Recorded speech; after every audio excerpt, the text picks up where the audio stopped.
పక్క రాష్ట్ర ముఖ్యమంత్రి ఏపీ సీఎం గారితో మీకు ఎప్పుడన్నా ఆయన ఫోన్ చేయడం జరిగిందా? లేకపోతే ఏదైనా ఇన్విటేషన్ లైక్ ఇక్కడ తెలంగాణలో జనసేన కానీ, బీజేపీ కానీ, తెలుగుదేశం కానీ నెక్స్ట్ జిహెచ్ఎంసీ ఎన్నికల్లో కలిసికట్టుగా వెళ్దామని వాళ్ళ ఆలోచన.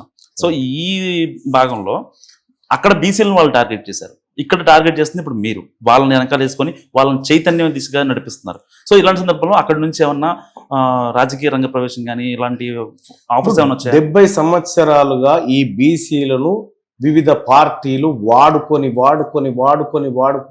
వదిలేసినాయి. ఈ బీసీ రాజ్యాధికారం కోసం మేము అవసరమైతే వీళ్ళందరినీ వాడుతాం. ఇప్పటిదాకా వాళ్ళు వాడుకున్నారు, ఇకపై మేము వాడుతాం. చంద్రబాబు నాయుడు గారు మేము మంచి సాన్నిహిత్యంగానే ఉంటాం. ఈ రోజు కాదు, చాలా రోజుల నుంచి ఆయనకి నాకు మధ్య సత్సంబంధాలున్నాయి. పవన్ కళ్యాణ్ గారికి నాకు మధ్యలో సత్సంబంధాలున్నాయి. అంత మాత్రాన మేమేదో ఆ పార్టీలలో చేరతామని అది కాదు. ఈ బీసీలను అధికారంలోకి తేవడానికి మేము సిద్ధంగా ఉన్నాం. మల్లన్న బీసీని ముఖ్యమంత్రిని చేయాలని వాళ్ళు ముందుకు వస్తే మేమెందుకు వద్దంటాం? ఎందుకంటే టీడీపీ ఎప్పటి నుంచో బీసీ వాళ్ళు వచ్చి మేము ముందుకు తీసుకుపోతాం, బీసీలను సీఎం చేయాలి రాష్ట్రంలో అని చెప్పి వాళ్ళు సంకల్పిస్తే మంచిదే కదా. ఇవాళ ఎక్కడ లేని విధంగా ముఖ్యమంత్రి నోటి నుంచి బీసీ ముఖ్యమంత్రి అనిపించినాం, బీసీసీ చీఫ్ నోటి నుంచి బీసీ సీఎం అనిపించినాము, ఆ తర్వాత బీజేపీ నోటి నుంచి బీసీ సీఎం అనిపించినాము. సిపిఐ పార్టీ కూడా బీసీలకి ఇయ్యకపోతే బీసీల నుంచి వ్యతిరేకత సిపిఐ పార్టీ కూడా ఎమ్మెల్సీ టికెట్ మన బీసీలకే ఇచ్చింది. బీఆర్ఎస్ పార్టీ కూడా బీసీలకు న్యాయం జరగాలని మాట్లాడుతుంది. ఇన్ని పార్టీలతోని బీసీ టాపిక్ రేకెత్తిస్తా ఉన్నామంటే ఇవాళ తెలుగుదేశం జనసేన కూడా అనివార్యంగా బీసీల గురించి మాట్లాడకుండా ఇక్కడ రాజకీయంగా ఎంట్రీ కూడా ఇవ్వలేవు. అటువంటి అనివార్యత పరిస్థితి ఏర్పడ్డది. కాబట్టి నేనేమంటున్నానంటే బీసీలను రాజ్యాధికారంలో తేవడం కోసం మా రాజకీయ వ్యూహాలు మాకుంటాయి, మా ఎత్తులు మాకుంటాయి, మేము చేయాల్సిన కార్యక్రమాలు చేస్తాం. తాజాగా అసెంబ్లీ సమావేశాలు జరుగుతున్నాయి కదన్నా.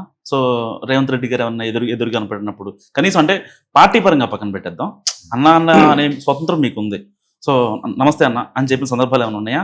లేకపోతే ఆయన నవ్వడం కానీ? రేవంత్ రెడ్డి గారు ప్రభుత్వం తీసుకున్న నిర్ణయాన్ని గాలబెట్టినారు, అర్థమైందా?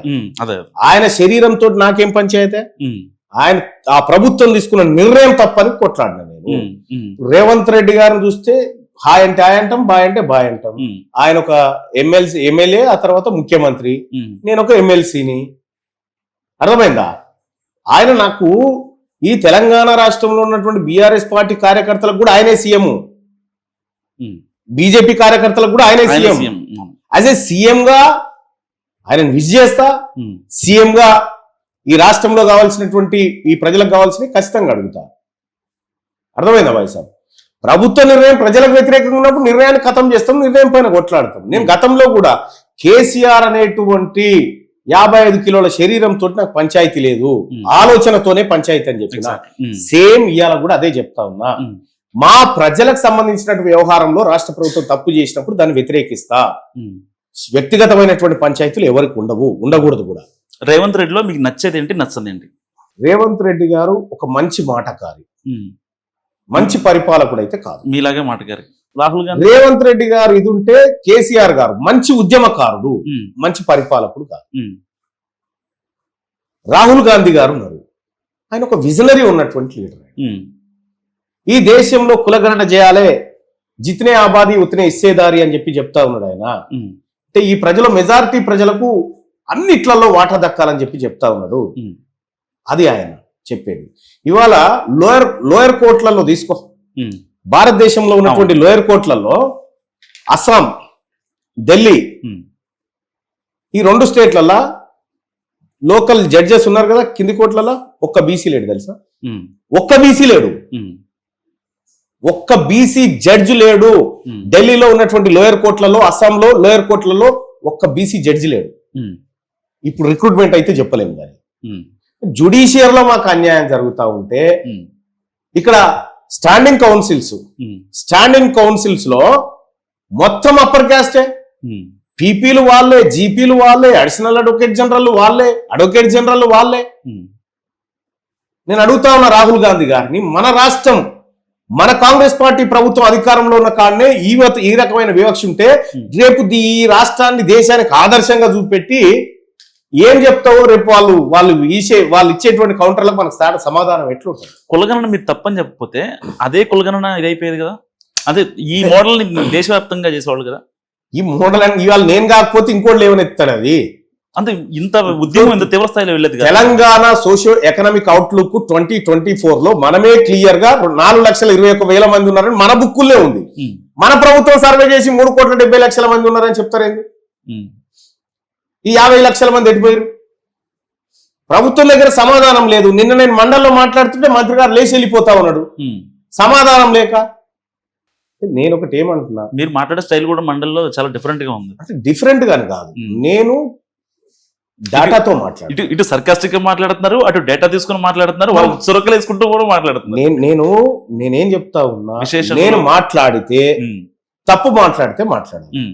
నేను ప్రతిదీ అథెంటిక్ లెక్కలతోటి మాట్లాడతాను. దానికి సమాధానం చెప్పాల్సిన బాధ్యత ప్రభుత్వం మీద ఉంది. నేను మాట్లాడేటప్పుడు భయపడతారు, సాటుకు పోతారు. నేను సాటుకు పోగానే మళ్ళా అన్న ఏం మాట్లాడినవి అంటారు. అంటే నేనేమంటున్నా, ఈ 2 రకాలు వద్దు. ఉంటే ఈ వైపు ప్రజల వైపు ఉందాం, ఆగట్టు ఈ గట్టు ఉందాం.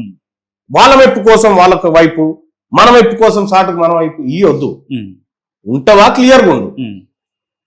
శత్రువుకు మనకు మధ్యలో గీత గీసుకుందాం, శత్రువు అవతల మనం యువతలు ఉందాం. ఫైనల్ గా మిమ్మల్ని నమ్మిన బీసీ ప్రజలకి మీరేం చెప్తారు? బీసీ ప్రజలారా, దశాబ్దాలుగా మీరు అనేక మంది నాయకులను చూసారు. ఏ నాయకుడు టార్గెట్ ఓరియంటెడ్ గా పనిచేయలే. ఇలా తీన్మార్మలన్న చెప్తా ఉండు, 3 సంవత్సరాల్లో, రాబోయే 3 సంవత్సరాల తర్వాత నీ రాజ్యం రాబోతుందని చెప్తా ఉన్నా. ఈ తెలంగాణ రాష్ట్రంలో మొట్టమొదటి బీసీ ముఖ్యమంత్రి కాబోతా ఉన్నాడు. అది బీసీల హక్కులను, ప్రయోజనాలను కాపాడే ప్రభుత్వంగా ఉంటుందని చెప్తా ఉన్నా. 70 సంవత్సరాలు చూసినటువంటి వాళ్లకు జస్ట్ 27 నెలలు, ఒక 37 నెలలు చూడలేరా? 37 నెలల్లో ఈ ప్రజలకు చెప్తా ఉన్నా, ఇవాళ మీరు నాకు అండగా నిలబడుతున్నటువంటి కార్యక్రమం కానీ, బీసీలకు జరుగుతున్న అన్యాయం మీద కానీ బీసీ ప్రజల్లో వచ్చిన చైతన్యం మరింత గడప గడపకు చేరాలి. ఇది మహోగ్ర రూపమైనటువంటి మరో తెలంగాణ పోరాటం లాగా సాగాలి. ఇప్పుడు ప్రారంభమైంది తెలంగాణ మలిదశ బీసీ ఉద్యమం. ఈ ఉద్యమం తీరాన్ని చేరుతుంది. ఇందులో ప్రజల కష్టాలు మారుతాయి. ఇప్పటికిప్పుడు ఎలక్షన్స్ జరిగితే కాంగ్రెస్ మళ్ళీ విన్ అయ్యే ఛాన్స్ ఉందా? లేదయ్యా, లేదు. 20 కూడా రావు. 20 కూడా రావు. మెజారిటీ ఎవరికి వస్తుందంట? మెజారిటీ ఎవరికి వస్తారంటే అప్పుడు మేము మా రూపం ఎట్లుంటుందో చూడాలి కదా. కాంగ్రెస్ ఇప్పుడు 10 మంది పైన అనర్హత పెట్టేదో అంటారు. మేము ఇప్పుడు బీసీ అభ్యర్థులను ఎంకులాడే పని కాడు ఉన్నాం. మేము రాజకీయ పరమైనటువంటి అంశాలు వచ్చినప్పుడు ఆ తరహా నిర్ణయాలు తీసుకునే శక్తి మా దగ్గర ఉంది. ఇప్పటికిప్పుడు ఎలక్షన్ వచ్చిందనుకో, ఈ 10కి 10 బీసీలు గెలిచినా ఆశ్చర్యపోదు. ఓకే.